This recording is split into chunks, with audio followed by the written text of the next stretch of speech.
सभी का स्वागत है SPN9 न्यूज में।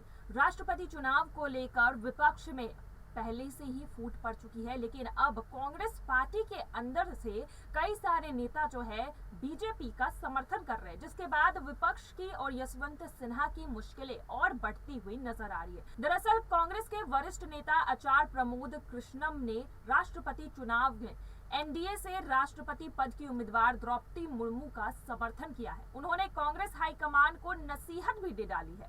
वरिष्ठ नेता आचार्य प्रमोद कृष्णम का ट्वीट अब सामने आया है, जिससे सियासी हलचल काफी बढ़ गई है। दरअसल बुधवार की रात को कांग्रेस के नेता प्रमोद कृष्णम ने ट्वीट कर लिखा है कि पंडित मोतीलाल नेहरू से लेकर आज तक कांग्रेस हमेशा शोषित, वंचित और आदिवासियों के साथ खड़ी रही है। राष्ट्रपति चुनाव में एक आदिवासी महिला उम्मीदवार द्रौपदी मुर्मू का विरोध करना मेरे विचार से बिल्कुल उचित नहीं है।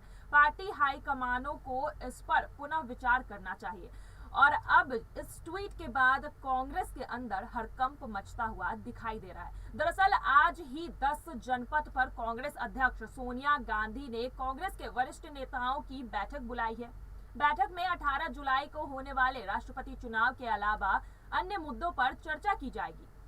कांग्रेस की इस मीटिंग से पहले प्रमोद कृष्णम का यह ट्वीट चर्चा का विषय बन चुका है और इससे अब कांग्रेस पार्टी और यशवंत सिन्हा की मुश्किलें काफी बढ़ने वाली है। दरअसल देखा जा रहा है कि जब से यशवंत सिन्हा द्रौपदी मुर्मू के ऑपोजिशन में उतरे हैं, जब से विपक्षों ने यशवंत सिन्हा को आगे किया है, तब से विपक्ष में एक मत बनता हुआ दिखाई नहीं दे रहा। लेकिन कांग्रेस पार्टी पूरी तरह से यशवंत सिन्हा के साथ समर्थन में खड़ी थी, लेकिन अब आचार्य प्रमोद का जिस तरह से ट्वीट आया है, उसके बाद से देखने को मिल रहा है कि कांग्रेस पार्टी के अंदर फिर से एक बार फूट पड़ती हुई दिखाई दे रही है, और जिससे मुश्किलें जो है सोनिया गांधी और राहुल गांधी की बढ़ने वाली है। क्योंकि राष्ट्रपति चुनाव के बाद कांग्रेस पार्टी उपराष्ट्रपति चुनाव के लिए तैयारियों में जुटी थी, लेकिन अब इस ट्वीट के बाद कहीं ना कहीं कांग्रेस के ऊपर फिर से एक सवाल उठ रहा है, और सवाल अब यशवंत सिन्हा को भी लेकर उठ रहा है कि क्या चुनाव से पहले ही विपक्षी पार्टियां हार मान रही है, और क्या यशवंत सिन्हा के साथ धोखा हो रहा है। जिस तरह से विपक्षों ने उन्हें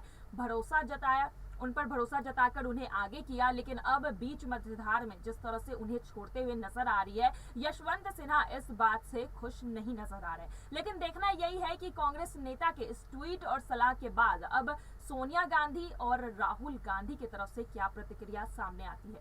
आज के लिए बस इतना ही। आगे की खबरों के लिए देखते रहिए SPN9 न्यूज। धन्यवाद।